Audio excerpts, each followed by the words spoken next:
नमस्कार विद्यार्थी मित्रांनो. आज आपण 2024 मध्ये जी TET एक्झाम झाली होती त्यामध्ये आलेले जे काही इम्पॉर्टंट क्वेश्चन आहेत ते क्वेश्चन आज आपण या ठिकाणी अभ्यासणार आहोत. तर चला विद्यार्थी मित्रांनो बघूया. पहिलाच प्रश्न, तर खालीलपैकी कोणती जोडी चुकीची आहे ते ओळखा. आता आपल्याला या ठिकाणी चुकीची जोडी विचारली तर 3 नंबरचा जो पर्याय आहे तो चुकीचा आहे. तर तापमान, समताप रेषा, हवेचा दाब, समभार रेषा आणि चौथी जोडी आहे समुद्र सपाटीपासून उंची समोच्चता दर्शक रेषा. तर बघा या ठिकाणी एक्सप्लेन दिले आहे. तर बघा, समुद्राची शारता समगह रेषा ही जोडी चुकीची आहे. समगह रेषा ही नकाशावर समान चुंबकीय विचलन असलेल्या ठिकाणांना जोडते. पुढचा प्रश्न आहे, अभयारण्य म्हणजे काय? तर अभयारण्य म्हणजे काय? तर या ठिकाणी 3 नंबरचा पर्याय आपला करेक्ट आहे. जे प्राणी पक्षी मुक्तपणे संचार करतात त्याला अभयारण्य असे म्हणतात. या ठिकाणी स्पष्टीकरण सुद्धा दिलेलं आहे. अभयारण्य म्हणजे असा संरक्षित प्रदेश जेथे प्राणी पक्षी मुक्तपणे संचार करतात आणि त्यांना कोणत्याही प्रकारची भीती किंवा धोका नसतो. या ठिकाणी वन्यजीवांना नैसर्गिक अधिवास सुरक्षितपणे जगता यावे यासाठी आवश्यक ते संरक्षण आणि सुविधा पुरवल्या जातात. मानवी हस्तक्षेप येथे नियंत्रित असतो जेणेकरून वन्यजीवांच्या जीवनात अडथळा येणार नाही. पुढचा प्रश्न आहे, लोकसंख्या वाढ नगण्य असणे याचा अर्थ डॅश डॅश. तर या ठिकाणी आपल्याला सेकंड नंबरचा पर्याय दिलेला आहे ॲन्सर. तर विद्यार्थी मित्रांनो, लोकसंख्या वाढ नगण्य म्हणजे काय? तर जन्मदर कमी व मृत्यूदर कमी म्हणजेच लोकसंख्या वाढ नगण्य असणे. तर या ठिकाणी स्पष्टीकरण सुद्धा दिलेलं आहे. लोकसंख्या वाढ नगण्य असणे याचा अर्थ लोकसंख्येत फारशी वाढ होत नाही किंवा वाढ अगदी कमी दराने होते. हे खालील स्थितीमुळे शक्य होते. जन्मदर कमी आणि मृत्यूदर कमी ही लोकशास्त्रीय संक्रमणाच्या अंतिम टप्प्यापैकी एक आहे. जेव्हा जन्मदर कमी असतो म्हणजेच कमी बाळ जन्माला येतात आणि मृत्यूदरही कमी असतो म्हणजे लोक जास्त जगतात पण नवीन भर कमी पडते, तेव्हा लोकसंख्या वाढ खूप कमी किंवा स्थिर राहते. तर विद्यार्थी मित्रांनो, पुढचा प्रश्न आहे, प्रादेशिक विकासास खालीलपैकी कोणता घटक जास्त पूरक असतो ते लिहा. तर या ठिकाणी 4 नंबरचा पर्याय आपला ॲन्सर आहे. नैसर्गिक साधन संपत्ती व लोकसंख्या हे जे घटक आहे ते प्रादेशिक विकासास पूरक ठरतात. तर या ठिकाणी विश्लेषण थोडं जास्त दिलेलं आहे तरी पण आपण या ठिकाणी कव्हर करणार आहोत. प्रादेशिक विकासासाठी अनेक घटक महत्त्वाचे असतात तरी नैसर्गिक साधन संपत्ती व लोकसंख्या हे घटक सर्वाधिक पूरक असतात. नैसर्गिक साधन संपत्ती, एखाद्या प्रदेशात मुबलक प्रमाणात नैसर्गिक साधन संपत्ती उदाहरण सुपीक जमीन, पाणी, खनिजे, वनसंपदा, ऊर्जा स्रोत असल्यास ती त्या प्रदेशाची आर्थिक विकासाला मोठा आधार देते आणि या साधन संपत्तीचा वापर करून कृषी, उद्योग आणि इतर आर्थिक क्रियाकलाप विकसित होऊ शकतात. लोकसंख्या केवळ उपभोग घेणारी नाही तर कुशल मनुष्यबळ, श्रमशक्ती आणि बाजारपेठ म्हणूनही ती महत्त्वाची असते. सुशिक्षित, प्रशिक्षित आणि कार्यक्षम लोकसंख्या ही नावक्रम उत्पादन आणि सेवांमध्ये वाढ घडवून आणते. वाढती बाजारपेठ उद्योगांना प्रोत्साहन देते. पुढचा प्रश्न आहे, मंडई बागायती शेतीला ट्रक फार्मिंग असे म्हणतात कारण? तर मंडई बागायती शेतीला ट्रक फार्मिंग असे म्हणतात कारण? तर बघा या ठिकाणी आपल्याला सेकंड नंबरचा पर्याय आपला ॲन्सर आहे. शहराला ट्रकद्वारे भाजीपाला पुरवला जातो. तर विद्यार्थी मित्रांनो, मंडई बागायती शेतीला ट्रक फार्मिंग असे म्हणतात कारण शहराला ट्रकद्वारे भाजीपाला पुरवला जातो. ट्रक फार्मिंग हे नाव अमेरिकेतील ट्रक या शब्दावरून आलेले आहे ज्याचा अर्थ माल वाहून नेणे किंवा वाहतूक करणे असा होतो. या प्रकारात शेतीमध्ये शहरी भागाच्या जवळपास ग्रामीण प्रदेशात मोठ्या प्रमाणावर नाशवंत भाजीपाला, फळे आणि फुले पिकवली जातात आणि ही उत्पादने पिकल्यानंतर जी ताजी राहावीत यासाठी रात्रीच्या वेळी किंवा पहाटे ट्रकमध्ये भरून थेट शहरी बाजारपेठांमध्ये पाठवली जातात.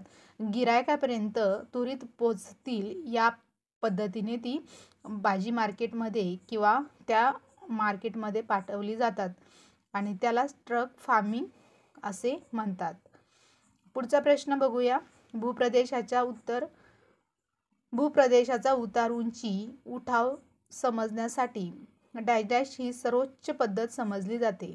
तर परत एकदा बघा, भूप्रदेशाचा उतार, उंची व उठाव समजण्यासाठी डॅश ही सर्वोच्च पद्धत समजली जाते.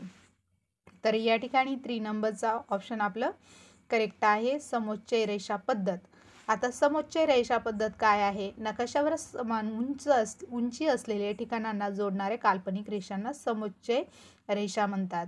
बघा, नकाशावर ज्या काल्पनिक रेषा असतात, ठिकाणांना जोडणाऱ्या काल्पनिक ज्या रेषा असतात त्यांना समोच्चय रेषा म्हणतात. या रेषाच्या माध्यमातून भूपृष्ठावरील उंचीतील बदल, उताराची तीव्रता आणि एकूणच भूप्रदेशाचा आकार, उठाव स्पष्टपणे दर्शवला जातो. जेथे समोच्चय रेषा जवळजवळ असतात तेथे उतार तीव्र असतो. जेथे समोच्चय रेषा दूर असतात तेथे उतार मंद असतो. मंद समोच्चय रेषा वर्तुळाकार स्वरूपात असल्यास ते टेकडी किंवा डोंगर दर्शवतात. व्ही आकाराच्या समोच्चय रेषा नदीच्या खोऱ्याची किंवा दरीची दिशा दर्शवतात. सुएझ कालवा अतिशय महत्त्वाचा आहे कारण त्यामुळे वेळ व अंतर याची बचत होते. तर या ठिकाणी आपण स्पष्टीकरण बघूया. सुएझ कालवा हा लाल समुद्र आणि भूमध्य समुद्र यांना जोडणारा एक महत्त्वाचा जलमार्ग आहे. त्यामुळे युरोप आणि आशिया यांच्यातील सागरी मार्ग खूपच कमी होतो. पूर्वी आफ्रिकेच्या दक्षिण टोकाला वळसा घालून जावे लागत, पण सुएझ कालव्यामुळे वेळ आणि इंधन याची मोठी बचत होते. त्यामुळे आंतरराष्ट्रीय व्यापारासाठी अत्यंत महत्त्वाचा हा सुएझ कालवा आहे. भारतात अंतर्गत जलमार्ग विकसित झाले नाही कारण बऱ्याचशा नद्या ह्या हंगामी आहेत. तर 4 नंबरचा पर्याय हा आपला करेक्ट आहे. तर आपण स्पष्टीकरण बघूया. भारतात अंतर्गत जलमार्ग पूर्णपणे क्षमतेने विकसित न होण्याचे मुख्य कारण म्हणजे अनेक नद्या हंगामी आहेत. विशेषतः द्विकल्पीय पठारावरील नद्या पावसाळ्यात त्यांना भरपूर पाणी असतं आणि त्या नौकावहनासाठी योग्य असतात, परंतु उन्हाळ्यात किंवा कोरड्या हंगामात त्यांची पाण्याची पातळी खूप कमी होते. त्यामुळे त्यांच्यात मोठ्या जहाजाची किंवा बोटीची वाहतूक करणं शक्य होत नाही. पुढचा प्रश्न आहे, डॅश हा अग्निजन्य खडक आहे. तर बेसाल्ट हा अग्निजन्य खडक आहे. तर स्पष्टीकरण बघूया. अग्निजन्य खडक हे मॅग्मा म्हणजे ज्वालामुखीच्या आत असलेला वितळलेला खडक किंवा लाव्हा ज्वालामुखीच्या बाहेर आलेला वितळलेला खडक थंड होऊन घट्ट झाल्याने तयार होतात. बेसाल्ट हा एक सामान्य प्रकारचा अग्निजन्य खडक आहे जो लाव्हा थंड होऊन तयार होतो. महाराष्ट्रातील दख्खनचे पठार हे मुख्यत्वे बेसाल्ट खडकापासून बनलेलं आहे. पुढचा प्रश्न बघूया. अग्निजन्य खडकात खनिज संपत्ती विपुल असते, पण महाराष्ट्रात सर्वत्र खनिजाचे साठे आढळत नाही. कारण 2 नंबरचा पर्याय आपला करेक्ट आन्सर आहे. महाराष्ट्राच्या बराचसा भाग दख्खनच्या ढालीचा प्रदेशाने व्यापलेला आहे. तर स्पष्टीकरण या ठिकाणी दिलेलं आहे. महाराष्ट्राचा बराचसा भाग दख्खनच्या ढालीच्या प्रदेशाने व्यापलेला आहे, ज्यात प्रामुख्याने बेसाल्ट खडक आढळतो. जर अग्निजन्य खडकामध्ये खनिज संपत्ती आढळत असली तरी दख्खनच्या ढालीतील बेसाल्ट हे ज्वालामुखीचं लावारसापासून बनलेलं आहे, जे मोठ्या क्षेत्रावर पसरलेलं आहे. या विशिष्ट प्रकारच्या ज्वालामुखी क्रियाकलापामुळे आणि खडकाच्या रासायनिक रचनेमुळे येथे लावा, लोह, तांबे किंवा इतर मौल्यवान धातूचे मोठे आर्थिकदृष्ट्या महत्त्वाचे साठे सामान्यतः आढळत नाहीत. इतर प्रकारच्या अग्निजन्य खडकात उदाहरण ग्रेनाइट, पेग्माटाइट खनिजे आढळण्याची शक्यता जास्त असते, परंतु महाराष्ट्रात व्यापकपणे आढळणारे अग्निजन्य खडक बेसाल्ट असल्याने खनिजाचे साठे सर्वत्र आढळत नाही. भारतीय संरक्षण दलाचे सर्वोच्च प्रमुख डॅश असतात. तर राष्ट्रपती हे भारतीय तिन्ही दलाचे सर्वोच्च प्रमुख असतात. तर राष्ट्रपती हे भारतीय संरक्षण दलाचे सर्वोच्च प्रमुख असतात, हे लक्षात ठेवायचे. त्यानंतर पुढचा प्रश्न आहे बघा. तर पुढचा प्रश्न आहे, पुढीलपैकी कोणत्या विषयाशी संबंधित विधेयकाचा समावेश अर्थविधेयकात होतो? तर अर्थविधेयक म्हणजे पैशासंदर्भात जे विधेयक असतं त्याला अर्थविधेयक असे म्हणतात. तर या ठिकाणी आयकर कर रचना प्रणालीत बदल करण्याबाबत, तर 2 नंबरचा पर्याय आपला करेक्ट आहे. तर या ठिकाणी एक्सप्लेन सुद्धा करून दिलेला आहे, परंतु त्यामध्ये जास्त वेळ जातोय, त्याच्यामुळे आपण फक्त आन्सर बघणार आहोत. नागरिकांना बेकायदेशीर अटक व स्थानबद्धता यापासून संरक्षण देणारा आदेश म्हणजेच बंदी प्रत्यक्षीकरण. तर 4 नंबरचा पर्याय आपला करेक्ट आहे, बंदी प्रत्यक्षीकरण. बंदी प्रत्यक्षीकरण या रीटद्वारे न्यायालयात अटक करणाऱ्या प्राधिकरणाला पोलीस कार्यकारी मंडळ अटक केलेल्या व्यक्तीला न्यायालयात हजर करण्याचे आदेश देते. यामुळे अटकेची कायदेशीरता तपासली जाते. जर अटक बेकायदेशीर असल्याचे आढळले तर न्यायालयात या व्यक्तीला तत्काळ मुक्त करण्याचा आदेश देण्याचा अधिकार आहे. त्यानंतर पुढचा प्रश्न आहे, राज्य शासन, विधानसभा, स्थानिक शासन. तर या ठिकाणी विधान परिषद, राज्यसभा, लोकसभा, तर महानगरपालिका हे आपलं करेक्ट आन्सर आहे. तर बघा विश्लेषण, स्थानिक शासन स्थानिक पातळीवर म्हणजे शहर किंवा ग्रामीण भागात कारभार चालवणाऱ्या संस्थांना स्थानिक शासन म्हणतात. शहरामध्ये महानगरपालिका, त्यालाच आपण म्युनिसिपल कॉर्पोरेशन्स किंवा नगर परिषद, म्युनिसिपल काउन्सिल ही प्रमुख स्थानिक स्वराज्य संस्था आहेत. पुढीलपैकी कोणते कार्य जिल्हा अधिकारी करत नाही? तर पुढीलपैकी कोणते कार्य जिल्हा अधिकारी करत नाही? तर 1 नंबरचा पर्याय आपला करेक्ट आन्सर आहे, जिल्हा परिषदेच्या सभाचे अध्यक्षपद भूषवणे. जिल्हा अधिकारी हे जिल्ह्याचे प्रशासकीय प्रमुख असतात आणि त्यांना अनेक महत्त्वाचे कार्य पार पाडावी लागतात, परंतु दिलेल्या पर्यायामध्ये जिल्हा परिषदेच्या सभाचे अध्यक्षपद भूषवणे हे कार्य जिल्हा अधिकारी करत नाही, म्हणून 1 नंबरचा पर्याय आपला आन्सर आहे. पुढचा प्रश्न बघूया. पुढचा प्रश्न आहे, मतदारसंघ निर्माण करण्याचे काम निवडणूक आयोगाची समिती करते. तर 4 नंबरचा पर्याय आपला बरोबर आहे, परिसीमन. तर परिसीमन मतदारसंघ निर्माण करण्याचे काम निवडणूक आयोगाची परिसीमन समिती करते. तर या ठिकाणी एक्सप्लेन दिलेला आहे, मतदारसंघ निर्माण करण्याची किंवा त्याची सीमा निश्चित करण्याचे काम निवडणूक आयोगाची परिसीमन समिती करत असते. या समितीला परिसीमन आयोग असेही म्हटलं जातं. लोकसंख्येतील बदलानुसार मतदारसंघाची पुनर्रचना करणे, जेणेकरून प्रत्येक मतदारसंघातील लोकसंख्येचे प्रमाण शक्य तितके सारखे राहील आणि अनुसूचित जाती व जमातीसाठी राखीव जागा निश्चित करणे हे या आयोगाचे मुख्य कार्य आहे. त्यानंतर पुढचा प्रश्न आहे, नागरिक म्हणून आपण भाषण व अभिव्यक्ती करू शकतो, शांततापूर्वक एकत्र येऊन सभा घेऊ शकतो, संस्था संघटना स्थापन करू शकतो, हे डॅश डॅश यांचे उदाहरण आहे. तर विद्यार्थी मित्रांनो 2 नंबरचा पर्याय आपला करेक्ट आहे, स्वातंत्र्याचा हक्क किंवा स्वातंत्र्याचा अधिकार. भारतीय संविधानाने नागरिकांना दिलेले मूलभूत हक्क आहेत. भाषण व अभिव्यक्ती करणे, शांततापूर्वक एकत्र येऊन सभा घेणे आणि संस्था संघटना स्थापन करणे हे सर्व स्वातंत्र्याच्या हक्काचे उदाहरण आहे. भारतीय संविधानाच्या कलम 19 मध्ये या स्वातंत्र्याचा समावेश आहे. पुढचे प्रश्न बघूया. पुढीलपैकी कोणत्या कार्यक्रमात 7व्या पंचवार्षिक योजनेची संबंधित आहेत? तर 7वी पंचवार्षिक योजना, तर 7व्या पंचवार्षिक योजनेमध्ये दशलक्ष विहिरीची योजना आखण्यात आली होती. तर बघा, दशलक्ष विहिरीची योजना ही 7व्या पंचवार्षिक योजनेच्या 1985 ते 1990 या पिरियडमध्ये, विशेषतः 1988 मध्ये सुरू करण्यात आली होती. तिचा मुख्य उद्देश अनुसूचित जाती आणि जमातीच्या SC/ST अल्पभूधारक भूमिहीन शेतकऱ्यांना सिंचनासाठी विहिरी खोदण्यासाठी आर्थिक मदत करणे. त्यानंतर पुढचा प्रश्न आहे, फिल्म उद्योग, चित्रपट उद्योग कोणत्या श्रेणीचा व्यवसाय अभ्यासला जातो हे सांगा? तर विद्यार्थी मित्रांनो, तृतीय श्रेणीतला व्यवसाय आहे. तृतीय श्रेणी सेवा क्षेत्र, यात सेवा पुरवण्याचे कार्य येते, जेव्हा प्रत्यक्ष वस्तूचे उत्पादन करत नाही. यात शिक्षण, आरोग्य सेवा, वाहतूक, पर्यटन, बँकिंग, व्यापार आणि चित्रपट उद्योग यासारख्या सेवांचा समावेश तृतीय श्रेणीमध्ये होत असतो. त्यानंतर कोणत्याही प्रदेशात अधिक कोणत्याही प्रदेशात अधिक केंद्रीकरण झाले असल्यास शासन विकेंद्रीकरणाचे धोरण स्वीकारते. कारण तर 4 नंबरचा पर्याय आपला करेक्ट आन्सर आहे. सर्व प्रदेशाचे आर्थिक विकासासाठी किंवा विकास होण्यासाठी प्रादेशिक अधिक केंद्रीकरण झाले असल्यास शासन विकेंद्रीकरणाचे धोरण स्वीकारते. कारण सर्व प्रदेशाचे आर्थिक विकास होण्यासाठी या ठिकाणी स्पष्टीकरण दिलेलं आहे. केंद्रीकरणामुळे संसाधने, उद्योग आणि विकासाचे फायदे विशिष्ट भागामध्ये केंद्रित होतात, ज्यामुळे इतर प्रदेशामध्ये विकासाचा अभाव आणि प्रादेशिक समतोल निर्माण होतो.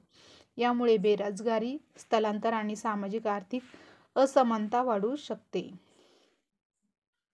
तर विद्यार्थी मित्रांनो, पुढचा प्रश्न आहे, परस्ट्रोइका ग्लासनोस्त हे धोरण डॅश डॅश यांनी मांडलं. तर मिखाईल गॉर्बेचोव यांनी हे धोरण मांडलेलं आहे. या ठिकाणी विश्लेषण दिलेलं आहे. परस्ट्रोइका म्हणजेच आर्थिक व प्रशासकीय धोरण आणि ग्लासनोस्त म्हणजेच पारदर्शकता व मुक्त अभिव्यक्ती ही दोन्ही धोरणे सोव्हिएत संघाच्या मिखाईल गॉर्बेचोव यांनी 1980च्या दशकात लागू केली होती. या धोरणाचा उद्देश सोव्हिएत संघाची अर्थव्यवस्था सुधारणे आणि समाजात अधिक पारदर्शकता आणणे हा होता. पुढील प्रश्न आहे, चुकीची जोडी आपल्याला आयडेंटिफाय करायची आहे. तर या ठिकाणी फर्स्ट जी पियर दिलेले आहे, मिझोरम लालडेंगा, ही पण बरोबर आहे. नागालँड आगामी झापू फिजो, आसाम प्रफुल्ल कुमार महंतो, अरुणाचल प्रदेश संत हरचरण सिंग लोंगवाल. तर ही जी पियर आहे ती चुकीची आहे. तर स्पष्टीकरण, अरुणाचल प्रदेश संत हरचरण सिंग लोंगवाल ही जोडी चुकीची आहे. संत हरचरण सिंग लोंगवाल हे पंजाबमधील अकाली दलाचे प्रमुख नेते होते आणि त्यांनी पंजाबमध्ये शांतता प्रस्थापित करण्यासाठी प्रयत्न केले होते. त्यांचा संबंध अरुणाचल प्रदेशाशी नाही. पुढचा प्रश्न आहे, शत्रूचे रणगाडे नष्ट करणारे फायर अँड फॉरगेट स्वरूपाचे क्षेपणास्त्र कोणते? तर 1 नंबरचा पर्याय आपला करेक्ट आन्सर आहे, नाग. फायर अँड फॉरगेट क्षेपणास्त्र म्हणजे असे क्षेपणास्त्र जे एकदा डागल्यानंतर त्याला पुढील मार्गदर्शनाची आवश्यकता नसते. ते स्वतः लक्ष्याचा शोध घेऊन त्यावर हल्ला करते. शत्रूचे रणगाडे नष्ट करण्यासाठी फायर अँड फॉरगेट स्वरूपाचे नाग हे क्षेपणास्त्र विकसित करण्यात आलेले आहे. पुढीलपैकी चुकीची जोडी ओळखायची आहे. तर पुढीलपैकी चुकीची जोडी ही 4 नंबरची आहे, जॉन के स्पिनिंग जेनी. तर ही चुकीची जोडी आहे. तर ह्या बाकीच्या ज्या जोड्या आहेत त्या करेक्ट आहे. James watt steam engine, Edmund Cartwright यंत्रमाग, सॅम्युअल क्रॅम्प्टन म्यूल आणि पुढची जोडी आहे जॉन के स्पिनिंग जेनी. तर ही चुकीची जोडी आहे. त्यानंतर पुढचा प्रश्न आहे, दर्शविलेले बोधचिन्ह कोणत्या आंतरराष्ट्रीय संघटनेचे आहे? तर हे जे राष्ट्रकुल संघटनेचे बोधचिन्ह आहे. तरी आपण पुढचे पर्याय बघू.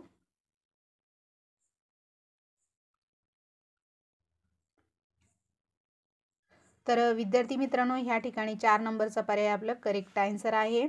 तर दिलेले जे प्रतिमेतील बोधचिन्ह आहे ते राष्ट्रकुल या आंतरराष्ट्रीय संघटनेचे आहे. बोधचिन्हामध्ये एक जग आणि त्याभोवती सूर्याच्या किरणासारखे आरे दाखवले आहेत, जे राष्ट्रकुलाच्या सदस्यांना जोडणारे विविध पैलूचे प्रतीक आहेत. NPT व CTBT हे डॅश डॅश संबंधीचे करार आहेत. तर 2 नंबरचा पर्याय आपला करेक्ट आहे, अण्वस्त्र संबंधित करार आहेत. पुढचा प्रश्न आहे, भारतातील सेवानिवृत्तीचे सरासरी वय वर्ष 60 आहे, तर जपानमधील सेवानिवृत्तीचे वय वर्ष 65 आहे. 4 नंबरचा पर्याय आपला करेक्ट आहे. तर विद्यार्थी मित्रांनो, एक्सप्लेन बघा. जपानमध्ये सेवानिवृत्तीचे वय सामान्यतः 65 वर्ष आहे आणि भारतामध्ये ते 60 वर्ष आहेत. तर अशा प्रकारे विद्यार्थी मित्रांनो, आज आपण 2024 मध्ये TET एक्झाम झाली होती आणि त्या TET एक्झाममध्ये जे प्रश्न आलेले होते ते प्रश्न आज आपण या ठिकाणी घेतलेले आहेत. तर विद्यार्थी मित्रांनो, जे बाकीचे क्वेश्चन आहेत, मराठी असेल, सामाजिक शास्त्र असेल, त्यानंतर मानसशास्त्र, यावर काही प्रश्न जे आहेत ते लास्ट व्हिडिओमध्ये आपण कव्हर केलेले आहे. विद्यार्थी मित्रांनो, व्हिडिओ आवडला असेल तर लाईक, शेअर, सबस्क्राईब करायला विसरू नका.